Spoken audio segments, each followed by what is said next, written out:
Well, yes, all right, and welcome to Cinnamon Toast Crunch.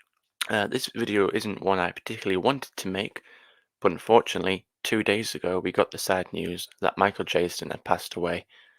I briefly mentioned this on my live stream last night.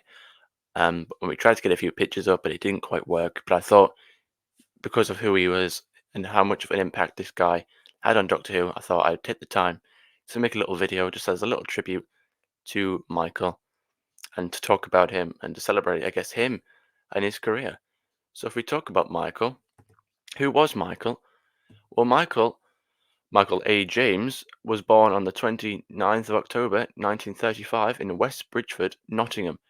His registered birth name was Michael A. James, but what the A stood for remains unknown. He was the only son of Aubrey Vincent James and Edna Myfanway Medcalf. His father died of pneumonia when Michael was one, and his mother died when he was a young teenager. Jayston was then raised by his grandmother and uncle.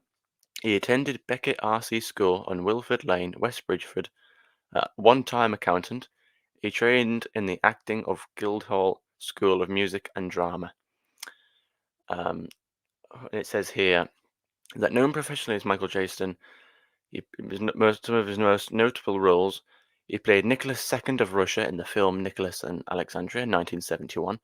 He also made many television appearances, which included portraying Peter Guilherme in 1979 miniseries Tinker Tailor Soldier Spy, playing the Valeyard, of course, in all 14 episodes of the Doctor Who serial The Trial of a Time Lord, 1986, and appearing in Only Fools and Horses episode Time in Our Hands, 1996, as Raquel's father, James.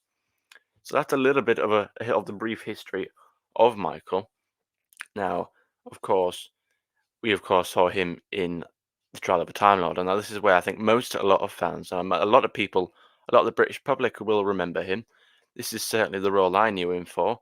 As you see there, Colin Baker and him, they both had a very good friendship that lasted for quite a while. And we see here that just recently, as on the 5th, that of course Colin Baker put out a tweet for his friend. It says, "My dear friend, Michael Jason has left us today. I'm absolutely devastated. He was warm, witty, clever, naughty, and a very fine actor. A wonderful man. My thoughts and love go to his wife Anne and daughter Katie. Heartbroken. Goodbye, my friend." So a fantastic tribute there from Colin himself to pay tribute and just to show respect to his good friend. As we saw, they've remained good friends really ever since they worked together all those years ago, and they've been friends ever since.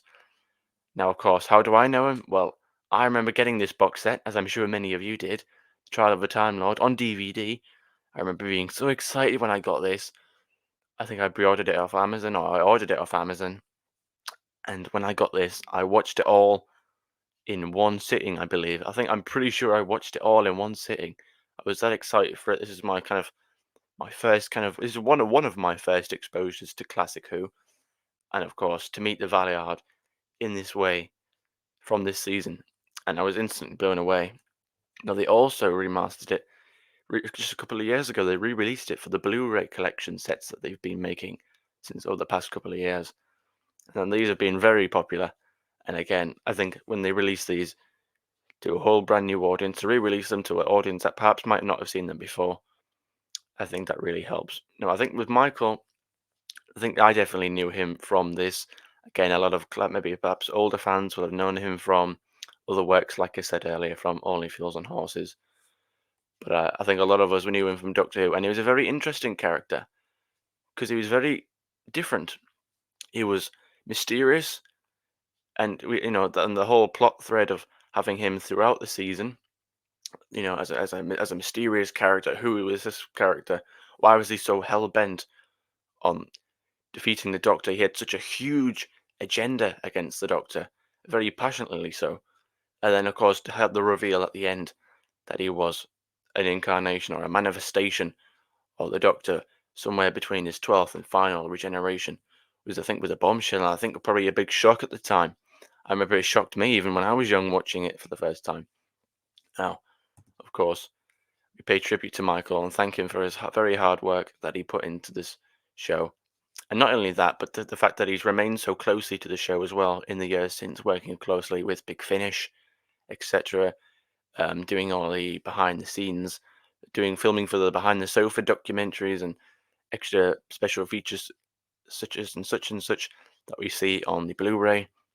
Michael has always been a constant connection with the Sixth Doctor era, and like I said earlier, his friendship with him and Colin stretches beyond decades. We thank Michael for his hard work, his contribution to Doctor Who, the fact that he's put his a lot of his time and effort meeting fans, signing autographs, meeting lots of people, putting lots of smiles on people's faces. So thank you, Michael.